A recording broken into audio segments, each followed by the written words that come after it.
तर नमस्कार भावांनो, जय शिवराय. तर आपण आहोत कल्याण नगरमध्ये. तर तुम्ही माणिकचंद ही बिल्डिंग पाहिली असेल आताची. तर तिथं ऑफिस आहे सेकंड फ्लोअरला. TVSचं जर लोन असेल तुमच्या गाडीवरती तर ते उतरायचं असेल तर तुम्हाला या ऑफिसला यावं लागेल. तर तुम्हाला आता व्हिडिओ पण दाखवला मित्रांनो, एकदम चौकाच्या जवळच आहे. तर NOC म्हणजेच मित्रांनो नो ऑब्जेक्शन सर्टिफिकेट, हे तुम्ही पाहू शकताय. मी आताच जाऊन तिथून लेटर आणलं आहे आपल्या गाडीचं TVSचं हे उतरण्यासाठी.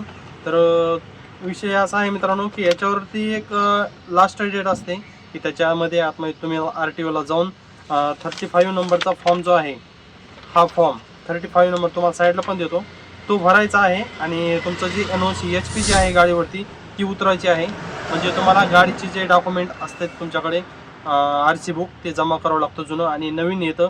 म्हणजे त्याच्यावर कुठलाही HP म्हणजे कुठलंही लोन त्याच्यावर जो असतो तो पूर्ण उतरलेला असतो. नवीन तुम्हाला कार्ड भेटतं ते.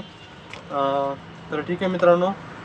तर विषय असा आहे की आता इथं आल्यानंतर तुम्हाला पहिले एक तर मोबाईल नंबर सांगतो तुमची जो रजिस्टर केलेला आहे TVS लोनसाठी. तर तो लोन नंबर, मोबाईल नंबर द्यायचा, किंवा तुमचं जो लोन नंबर आहे तो द्यायचा आहे त्यांना. लोन नंबर दिल्यानंतर तुम्हाला ते डॉक्युमेंट देतील, आणि मोबाईल नंबर सांगितला तर एक OTP येईल त्याच्यावरती. तर OTP त्यांना सांगून ते डॉक्युमेंट तुम्हाला घ्यावे लागतील. तर विषय असा आहे मित्रांनो की आता किती दंड लागेल मला सांगता येत नाही, कारण की पाठीमागं मी आलो त्याच्या 120 दिवसाच्या आतमध्ये करून घ्या असं डॉक्युमेंटवरती पण लिहिलेलं होतं. परंतु मी काही करून घेतलं नव्हतं, मी गावी गेले असल्यामुळे ते करून घेतलं नाही.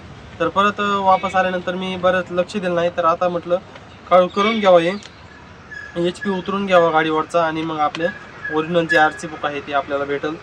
तर त्याच्यासाठी आलतो मित्रांनो. तर परत त्यांनी डॉक्युमेंट नो चार्जेस आहेत. काही तुमचे जर डॉक्युमेंट संपले असतील, जर तुम्ही असं डॉक्युमेंट NOC घेतलेले असेल TVSवाल्याकडून, आणि तुमचे जर डॉक्युमेंट संपलेले असतील तर त्याची काही काळजी करू नका. 1 रुपयाही चार्जेस नाही आहे. बिनधास्त इथे येऊन तुम्ही काढून घेऊ शकता मित्रांनो.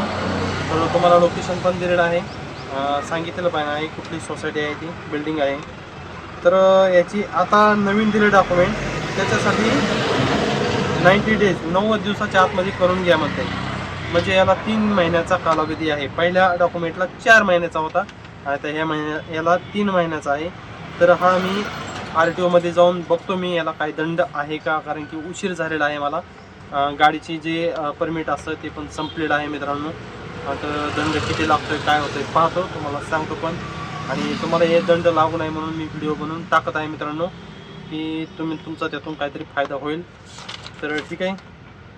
तर तुम्हाला दाखवतोच मी की किती याच्यावरती दंड येईल का दंड नाही लागणार, आणि किती महिन्याला किती दंड किंवा किती वर्षाला किती दंड, हा पण मी तुमच्या पुढच्या व्हिडिओमध्ये, जो व्हिडिओ मी RTOमध्ये जाऊन बनवेल त्याच्या व्हिडिओ तुम्हाला डिटेल सांगेलच. तसंच मित्रांनो, आपण सकाळी 9 वाजता कामावर होतो, 9 ते 11 2 तासात 2च बुकिंग मारल्यात, आणि ते पण ओलाडाच मित्रांनो. मी साईडला दाखवतो पण. तर या कल्याणनगरला आणले मी हिंजवडीवरून, आणि मोशीवरून हिंजवडीने 380 रुपये मोशीहून मीटरने झाले हिंजवडीचे. लक्ष्मी चौकापासली बुकिंग होती, आणि लक्ष्मी चौकातून परत वाढली मला कल्याणनगर. तर कल्याणनगरला येताना एवढी ट्रॉफिक होती, आज खूप ट्रॉफिक होती. तर त्या मॅडमचं झालं 402 रुपये. तर त्यांनी मित्रांनो 400 रुपये मला पे केले. ठीक आहे म्हटलं, जाऊ दे, 2 रुपयाचा काही विषय नाही आहे. 400 रुपये पे केले, आणि ते 380, म्हणजे जवळजवळ 800 रुपयाचा आपला राऊंड झाला 2च बुकिंगमध्ये. 9 ते 11 2 तासात 800 रुपये झाले. तर मस्त राऊंड झाला. आणि हे डॉक्युमेंट आपल्याला घ्यायचे होते, त्याच्यासाठी सुद्धा आपण आलो आणि डायरेक्ट गेलो ऑफिसला, आणि डॉक्युमेंट सुद्धा घेतलेले आहेत मित्रांनो. तर ठीक आहे मित्रांनो, दंडापासून जर वाचायचं असेल तुम्हाला तर 90 दिवसाच्या आतमध्ये तुम्हाला हा HP उतरून घ्यावा लागतो हे डॉक्युमेंट दिल्यानंतर. त्यामुळे NOC जर असेल तुमच्याकडं तर डायरेक्ट तुम्ही घेऊन इथे येवा ऑफिसला. तुम्हाला ॲड्रेस पण दिलेला आहे, तसंच मी कमेंट बॉक्समध्ये पण ॲड्रेस देतो मित्रांनो. तर ज्याचं TVSचं लोन असेल अशासाठीच आहे मित्रांनो, दुसरं लोन नाही. दुसरं लोन TV बजाजचं असेल तर त्यांच्या आपापल्या ऑफिसला किंवा शोरूममध्ये जाऊन भेटून त्यांना विचारू शकताय. तर ठीक आहे मित्रांनो, पाहूया आजचा दिवस कसा जातो आहे आपला इथून पुढचा, आणि RTOला पण जाऊन हे उतरणार आहोत. तर दंड किती लागेल ते पण सांगतो तुम्हाला. तर माहिती आवडली असल्यास आपल्या चॅनलला एकदा सबस्क्राईब नक्की करा, आणि फॉलो करायला विसरू नका मित्रांनो. तर भेटूया अशाच इंटरेस्टिंग माहितीसाठी. तर आपल्या चॅनलला एकदा सबस्क्राईब नक्की करून ठेवा.